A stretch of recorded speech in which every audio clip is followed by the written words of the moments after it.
आमदार प्रसाद लाड होते आपल्यासोबत फोन लाईनवरनं।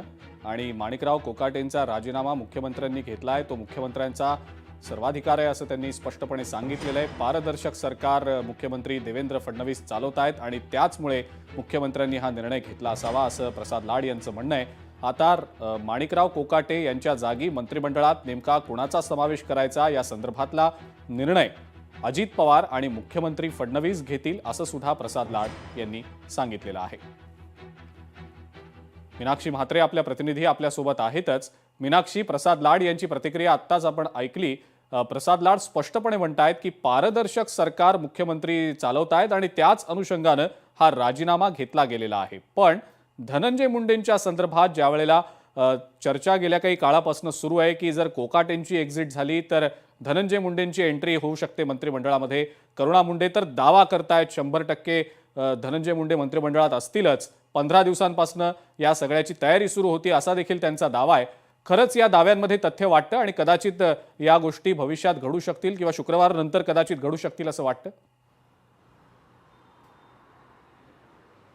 निश्चितच, कारण दोन्ही बाजू जर समजून घेतल्या अजिंक्य, तर एकीकडे माणिकराव कोकाटेंचा अटक वॉरंट येणं आणि दुसरीकडे धनंजय मुंडे हे दिल्लीत दाखल होणं, या दोन्ही गोष्टी एकाच वेळीच घडत असताना मात्र तिथे धनंजय मुंडे आता माणिकराव कोकाटेंच्या जागी बसतील का अशी चर्चा रंगू लागली। मात्र आज त्यांनी दुपारी आपण पाहिलं तर अमित शहा यांची भेट घेतली। मात्र ही भेट कशा संदर्भात होती तर त्यांच्या वैयक्तिक ज्या ठिकाणी ते आहेत त्या ठिकाणीची ती भेट होती आणि हे सगळं समजावत असताना मात्र दुसरीकडे चर्चा होती ती म्हणजे क्रीडा खातं माणिकराव कोकाटेंचं गेल्यावरती धनंजय मुंडे यांना हे पद दिलं जाणार। पण मात्र तत्पूर्वी आपण पाहतोय की आधीच धनंजय मुंडे यांच्यावरती देखील अनेक आरोप आहेत। एकीकडे आपण पाहतोय की देशमुख प्रकरणामध्ये धनंजय मुंडे यांच्यावरती आरोप लागले होते आणि त्यानंतर त्यांच्या राजीनाम्याची देखील जर आपण प्रक्रिया पाहिली तर खूप उशीर त्यांचा राजीनामा घेत असताना पाहायला मिळाला। आणि त्यानंतर आजची जर घटना आपण पाहिली तर माणिकराव कोकाटे यांच्यावरती ही अटकेची टांगती तलवार असताना दुसरीकडे त्यांनी राजीनामा दिलेला आहे। मात्र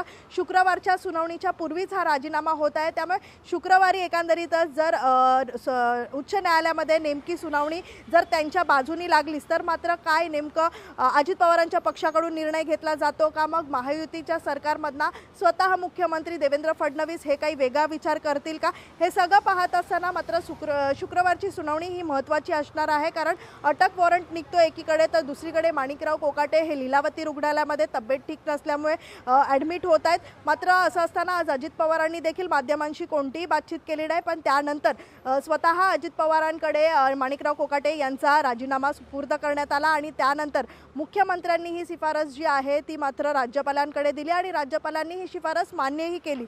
मात्र असं असताना आता हे संपूर्ण खातं जे आहे या खात्याचा संपूर्ण कारभार जो आहे तो अजित पवारांकडेच राहणार आहे। सध्या जर आपण पाहिलं तर अजित पवार याआधीही बीड जिल्ह्याचे पालकमंत्री आणि तिथली सगळी सूत्र हाताळत आहेत। खरं तर उपमुख्यमंत्री आहेत, राज्याची अनेक जबाबदारी आहे त्यांच्याकडे आणि निवडणुकीच्या तोंडावरती राष्ट्रवादीच्या पक्षावरती मंत्रीपद जाणं खूप मोठं नुकसान आहे राष्ट्रवादीच्या पक्षाला। तर दुसरीकडे जर आपण पाहिलं तर आज दुपारच्या जर राष्ट्रवादीच्या नेत्यांच्या प्रतिक्रिया आपण पाहिलं तर एकीकडे राष्ट्रवादीच्या पक्षाला कोणीतरी आपण पाहतोय की जाणीवपूर्वक मात्र त्रास देण्याचं काम करत आहे, जाणीवपूर्वक पक्षाची जी चित्र आहे ती मलिन करण्याचा प्रयत्न करत आहेत, अशा पद्धतीच्या प्रतिक्रिया आल्या। पण मात्र ह्या सगळ्यानंतर आता माणिकराव कोकाटे यांच्याविषयी शुक्रवारी नेमकी सुनावणीच्या दरम्यान काय होतं, काय नेमकी सुनावणी लागते आणि याकडेच आता सगळं संपूर्ण राज्याचं देखील लक्ष लागलेलं आहे अजिंक्य। बिलकुल। आणि मीनाक्षी, या संदर्भात आपण अपडेट्स तुमच्याकडनं सातत्यानं जाणून घेणारच आहोत। अशाच आमच्यासोबत जोडलेल्या राहा। आपल्या सोबत सध्या अंबादास दानवे जोडले गेलेले आहेत फोन लाईनवरनं।